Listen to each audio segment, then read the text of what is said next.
Hello everyone, Brussels ভ্রমণের তৃতীয় পর্বে আমি সোমা আপনাদেরকে অনেক অনেক স্বাগত জানাচ্ছি। যারা এই পর্বে আমাকে প্রথম দেখছেন তারা প্লিজ আগের পর্ব দুটি দেখে নেবেন।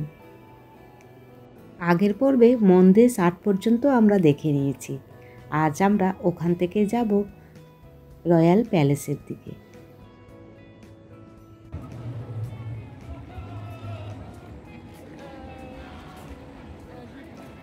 এই যে রাস্তাটা দিয়ে আমরা এখন হাঁটছি এটা হচ্ছে রয়্যাল কিং স্ট্রিট।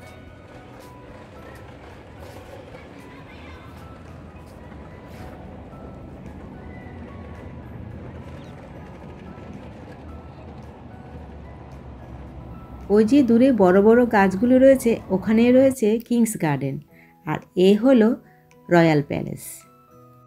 এই প্যালেসটি আবার বছরে সবসময় খোলা থাকে না, সামারে এটি খোলে মাত্র 1 মাসের জন্য।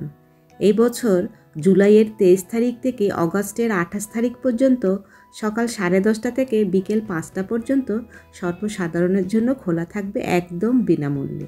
কিন্তু আমরা তো গিয়েছি জুনে, তাই আপনাদেরকে ভেতরটা দেখাতে পারলাম না।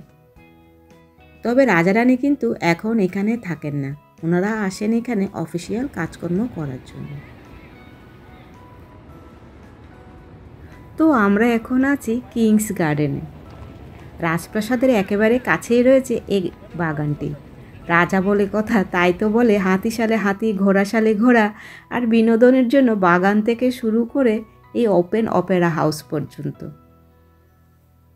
যাকে বলে একেবারে রাজকীয় ব্যবস্থা।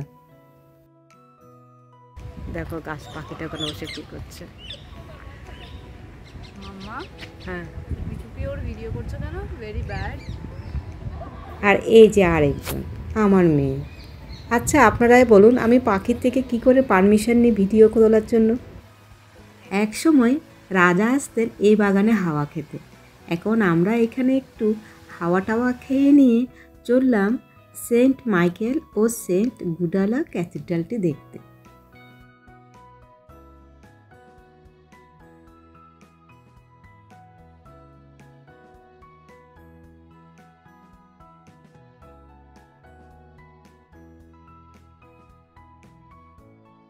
এই ক্যাথিড্রালটির ভেতরে ঢোকার প্ল্যান আমাদের ছিল না, কিন্তু এসে যখন পড়েছি ভেতরে না ঢুকলে কি হয় বলুন তো। তাই আমার জোরাজুরিতে ভেতরে যাওয়া হলো। কথা ছিল জাস্ট ঢুকবো আর বেরিয়ে যাব দেখে, কিন্তু ভেতরে যাবার পর আর কারোরই দেখি বেরিয়ে আসার নাম নেই। কী যে অপরূপ সুন্দর দেখতে এই ক্যাথিড্রালটি, কী যে বলবো আপনাদের। চলুন একেবারে ভেতরে নিয়ে যাই আপনাদেরকে। এর আগে না ইউনেস্কো হেরিটেজ আখেন ক্যাথিড্রালে গিয়েছিলাম, কিন্তু আমার মনে হলো এটি তার থেকেও বেশি সুন্দর ও অ্যাট্রাকটিভ। এই ভিডিওটিকে এডিট করতে আমার ভীষণ কষ্ট হয়েছে, মনে হচ্ছিল কিছুই বাদ দেওয়া উচিত নয়। যতদূর পেরেছি আপনাদেরকে তাই দেখানোর চেষ্টা করি।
এখানে বলে দিই, সামনের এই গোল্ডেন কালারের স্ট্যাচুটি হলো সেন্ট গুডুলার স্ট্যাচু।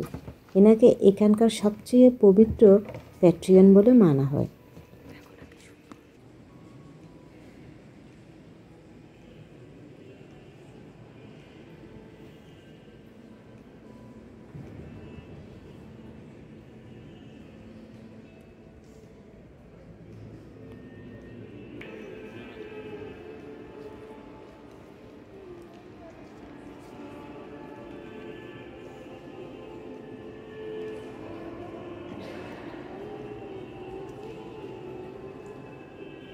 এর ভেতরের অ্যাম্বিয়েন্সটা আপনারা একবার ফিল করেছেন তো?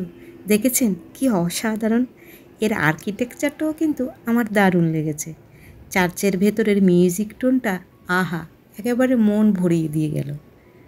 এটাকে মনে করা হয় one of the most finest example of Byzantine Gothic architecture হিসাবে। কাজটি ঘুরে আপনাদের কেমন লাগলো অবশ্যই জানাবেন, আর ভালো লাগলে ভিডিওটিকে অবশ্যই একটু লাইক, শেয়ার ও সাবস্ক্রাইব করে দেবেন।